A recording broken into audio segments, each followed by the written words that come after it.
Di kopi banyak orang yang terjebak dengan dogma standarisasi kopi, tapi ingat, penjual bakso tidak pernah ada standar. Di samping saya sudah ada Mas Reza selaku pemilik tempat ini, yaitu apa namanya, Mas? Matanai Coffee and Herbs. Matanai Coffee and Herbs. Nah, Mas Reza sendiri ini sampai ke sini sebetulnya berangkatnya dari mana tuh? Saya berangkat dari keluarga petani. Oke. Sebagian komoditi orang daerah saya adalah kopi. Wow, petani langsung berarti Mas ya? Betul. Menurut Mas, kopi di sini lebih dominan kemana Mas? Maksudnya apa ya? Menu-menu aja deh, menu-menu di sini itu variasi kopinya apa Mas? Kalau kopi kita pakai kopi lokal sama saat ini, dan itu dari kebun kita dan kebun petani sekitar. Kita juga ingin mengangkat branding, nilai jual dari produk pertanian lokal. Kopinya di mana Mas, daerah kopi? Di wilayah Gunung Arjuna, di Desa Jati Arjo. Nah, ini ya, kopi itu kan ada dua jenis yang kalau nggak salah, Betul. Robusta sama Arabica. Arabica. Nah, di sini lebih dominan kemana? Kita Arabica dan Robusta kita jual, cuman sampai saat ini permintaan tertinggi kita masih di Robusta. Robusta. Menurut Mas Reza sendiri, kita kan apa ya, berkecimpung di kopi, kayaknya banyak diskusi soal kopi itu idealnya begini, kopi itu idealnya begini, bahkan sampai ada semacam gesekan di antara kita pegiat kopi. Menurut Mas Reza, ideal kopi seperti apa tuh? Kopi itu apa ya? Menurut saya keilmuan tentang kopi itu perlu kita ketahui. Oke. Keilmuan tentang standarisasi kopi yang baik, rasa yang baik, aroma yang baik perlu kita ketahui. Iya. Tapi bukan berarti itu menjadi mental block kita untuk berbuat sesuatu. Nah, karena fenomena yang terjadi adalah ketika ada anak muda yang ingin membuka usaha kopinya, dia masih belum terlalu yakin bahwa dirinya capable di kopi itu. Betul. Akhirnya nggak buka sama sekali. Iya, stagnan di situ kan akhirnya. Betul. Ya. Kalau terkait tempat, Mas ini membentuk karakter seperti apa toh dengan bambu dan bangunan seperti ini? Inspirasinya adalah rumah orang Jawa. Rumah orang Jawa, oke. Orang Jawa dengan level ekonomi yang middle low, menengah bawah. Menengah bawah. Jadi atapnya masih pakai rumput. Secara tata letak saya mengambil gaya Eropa. Eropa itu, orang Eropa punya garden ya, biasanya ditanami rumput.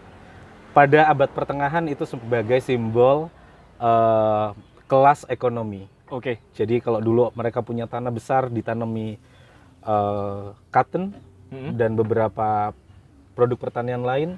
Nah, untuk menunjukkan kelasnya mereka punya garden yang besar hanya ditanami rumput. Salah satu status sosial mereka dengan mempunyai taman yang besar. Jadi kita ada taman walaupun nggak besar. Kemudian ada main building. Jadi di tengah ini disebut main building kalau mereka bilang. Dan kita beri vibes yang berbeda di belakang. Mereka sebutnya back terrace. Back terrace kitchen. Kualitas atau kuantitas kira-kira yang menjadi sasaran Mas di tempat ini? Kualitas ya, kualitas manusianya. Jadi di sini kita tidak memberikan musik yang terlalu kencang, tidak ada acara yang terlalu berlebihan. Ya, kita tidak memberikan budaya-budaya urakan yang out of control. Mantap. Begitu. Wah, saya minum dulu Mas. Wah, betul ini sesuai yang Mas bicarakan barusan ya. Jadi kopinya Mas Reza ini, kalau saya sebagai orang awam meminumnya itu langsung mendapatkan semacam inspirasi gitu Mas. Jadi sesuatu yang sebetulnya saya juga ragu untuk membuka kopi, dari perbincangan ini saya agak berani gitu. Ada semacam kepercayaan diri yang naik.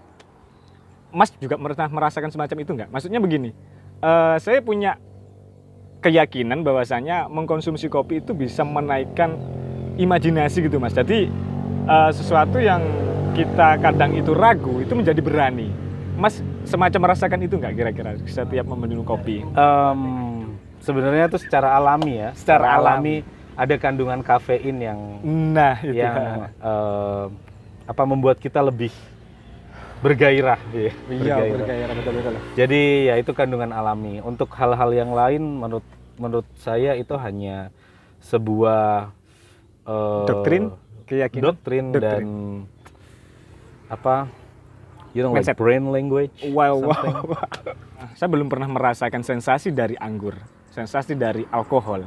Tapi kalau memang itu yang dicari adalah nilai dari apa ya, imajinasi. Biasanya kan orang-orang seni kan itu yang mereka cari untuk semacam kontemplasi dalam setiap acara mereka. Nah, saya kebetulan di kopi ini mempunyai perasaan semacam itu, Mas. Saya nggak perlu anggur lah, saya nggak perlu wine untuk hanya mencairkan imajinasi yang sebegitu luas. Nah, Mas bagaimana? Karena saya melihat Mas ini ada semacam apa ya, figur-figur seniman gitu kan, dengan rambut gondrongnya, ya kan? Gimana Mas? Coba direspon terkait. Oke, Kontemplasi, anggur, kopi sebagai penunjang itu menurut saya excuse. Oke. Excuse untuk orang-orang yang mereka belum bisa mengontrol dirinya sendiri. Karena ketika kita bisa mengontrol diri kita, pikiran kita, otak kita tidak perlu penunjang apapun untuk bisa melakukan lebih. Jadi kita cuma mengontrol diri kita sendiri untuk oke, ketika saya berimajinasi saya perlu kopi. Ini yang akan melemahkan kita. Aduh. Melemahkan. Sesekali Mas di sini kan sebagai owner ya, tapi mungkin juga langsung turun misalnya dalam pembuatan kopi, kemudian memberikan pelayanan terhadap pelanggan. Sesekali Mas pernah semacam itu? Sering sekali. Di sini kita menggunakan service excellence, jadi pelayanan yang prima. Kemudian dalam metode promosi kita, sedikit sekali kita menggunakan sosial media dan promo yang straight, yang hard selling. Tapi kita lebih ke soft selling dengan lebih persuasif ke customer. Intinya ini kan ya, waktu yang diberikan kepada pelanggan itu menjadi lebih gitu ya, lebih expert di situ. Itu tergantung manajemen pengaturan waktu. Oke. Apa ya istilahnya, menemani pelanggan ngobrol itu pernah nggak Mas? Pernah, tapi itu juga ada waktunya. Jadi ada jam yang selalu kita pantau, mungkin berapa menit untuk membuat mereka merasa nyaman dan dekat dengan kita. Pernah ada sesuatu yang menurut Mas Reza ini nggak bisa didapat dari orang lain? Maksudnya ketika Mas Reza ngobrol sama pelanggan ternyata ya mungkin terkait inspirasi atau pengetahuan-pengetahuan baru. Banyak sekali ya Mas ya, karena ketika saya ngobrol dengan seseorang pelanggan baru, itu artinya saya sedang membuka pikiran saya. Mantap.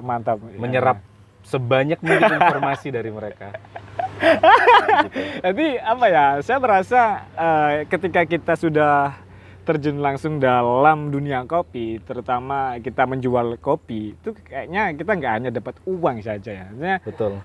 Pengetahuan-pengetahuan dari pelanggan juga kita mendapatkan itu, Sam. Ya, itu pelanggan. betul sekali. Berbagai macam background, berbagai macam Latar belakang, pendidikan betul. Status ekonomi, mereka datang ke sini dengan berbagai macam pemikiran. Jadi itu kayak enrichment buat saya untuk memperkaya pengetahuan gitu. Pengetahuan. Bisa. Dan ingat satu lagi nih. Ya. Banyak orang pandai berbicara tapi tidak pandai menulis. Wow, satir sekali. Banyak orang pandai berbicara tapi tidak bisa mengontrol ego mereka untuk menjadi pendengar yang baik. Betul. Berbicara hanyalah sebuah kegiatan mengulang informasi yang pernah kita dapat yang belum tentu kita paham. Mantap. Sedangkan mendengar adalah menyerap informasi yang sudah kita tahu atau yang lebih baik, sesuatu yang bahkan belum pernah kita ketahui sebelumnya. Malah menurut saya itu Mas, kayaknya lebih berat mendengarkan dari kita ya, ketimbang kita berbicara, ya nggak sih? Ya, karena kata Rasulullah itu musuh terberat adalah hawa nafsu. Menekan ego. Ada buku Shopee di bawah. Ada buku. Shopee. Oh, punya buku Mas? Ada. Ada Sesuatu apa kaitannya dengan literasi masuk nggak Mas di sini Mas? Sapian. Ada Sapien. Oke, buku-buku yang tersaji di sini lebih banyak buku yang arahnya ke Filsafat. ini ya. Bukan ya? Bukan hanya filsafat tapi lebih ke liberalis, lebih ke em, apa ya, orang-orang yang anti Tuhan itu bukan berarti saya anti Tuhan, Oke. tapi ingin tahu bagaimana cara mereka berpikir. Iya. Karena karena ya ini Mas ya, kalau saya sendiri sih menyikapi semacam perbedaan pemikiran itu ya nggak ada soal, karena masih masih bernilai atau masih ada di wilayah pengetahuan gitu loh. Mungkin kalau mereka sudah menuangkan itu dalam bentuk perilaku, itu mungkin yang menjadi soal, ya kan? Betul. Mungkin begitu. Betul. Mas punya ini background atau kiblat siapa gitu yang Mas tuntun sampai hari ini terkait mungkin figur Mas sebagai wirausaha atau pemikir kiri? Iya. Bukunya bola nih. Iya, ada nggak Mas siapa atau tokoh-tokoh filsafat Aristoteles, Socrates dan segala macamnya, ada nggak misalnya? Karl Marx mungkin ya dengan Waduh, dengan saya cukup idealis tapi cukup religius. religius atau realitas? Religius dan realistis. Realistis ya berarti ya. Iya, Oke. Realistis itu untuk tawakalnya. Tapi ketika berdoa saya tetap religius. Mantap. Gitu.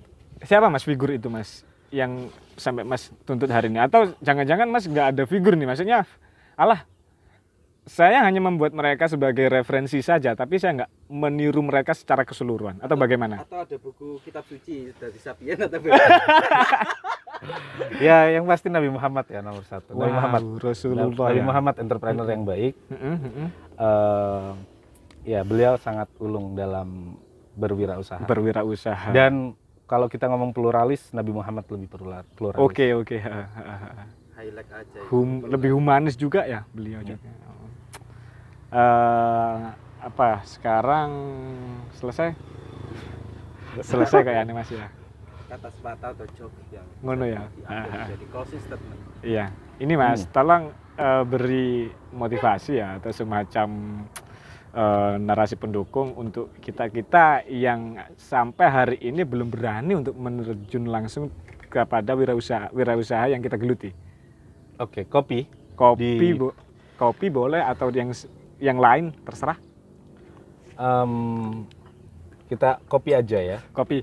Di kopi banyak orang yang terjebak dengan dogma standarisasi kopi, tapi ingat penjual bakso tidak pernah ada standar. Tidak pernah ada standar. Bawang harus sekian gram. Betul. Karena Tuhan kita sudah memberi kita lidah dengan berbagai macam selera. Jadi apapun kopi kita pasti ada pelanggan setianya. Mantap. Nah, itu statement dari narasumber kita hari ini. Kalau saya sebagai host mungkin hanya berpesan bahwasanya kopi yang baik adalah kopi yang diseduh tanpa kebencian. Jadi selagi Anda tidak menyeduh dengan kebencian, it's okay. Itu bisa dinikmati oleh siapapun.